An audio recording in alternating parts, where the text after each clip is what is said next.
Il faut qu'on confère la sagesse à certaines personnalités et qu'on élève le niveau d'intervention une fois encore.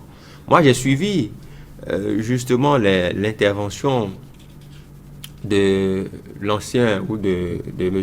Rachid Guarabansi en réaction ou en réponse à la sortie de M. Ousmane Batoko. J'estime pour ma part qu'il n'en avait pas forcément besoin. Il n'avait pas forcément besoin de lui répondre.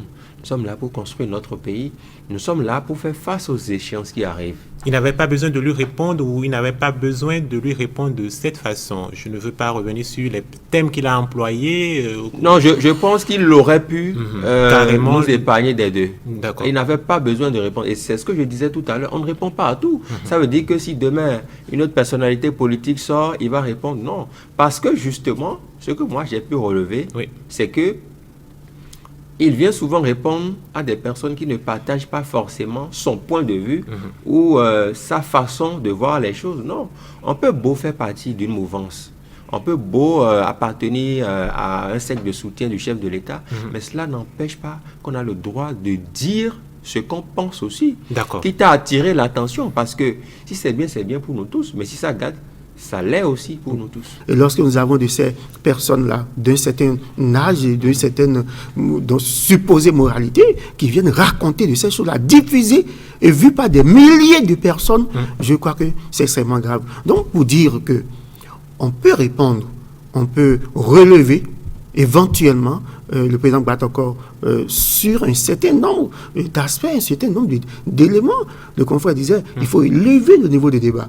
Donc, le président Batoko n'est pas détenteur de la science infuse, il n'est qu'une personnalité qu'on respecte, qui a un certain parcours, qui mérite respect, mais au même moment, on peut, sur un certain nombre d'aspects de son intervention, trouver que, bon, le président Batoko s'est trompé sur tel point, parce qu'il n'a peut-être pas telle information, on peut le relever. Ou dire qu'on ne peut pas dire, on ne peut pas interdire de relever le président Batoko si éventuellement, sur un certain nombre d'aspects de son intervention, qu'on ne partage, on peut le relever. Ce n'est pas là le problème. Mais je dis, la manière, la forme, je crois que là, ce n'est pas pour relever, c'est pour venir donc carrément pour faire des injures, déverser dans l'opinion publique ce qu'il ne faut pas, ce qui relève d'ailleurs de la vie privée du président Batoko. Donc je crois que, et lorsque vous voyez, lorsque c'est des personnes qui ont été députées dans ce pays, qui viennent faire ces genres d'interventions, vraiment vous avez... Cela vous froisse un peu. Franchement.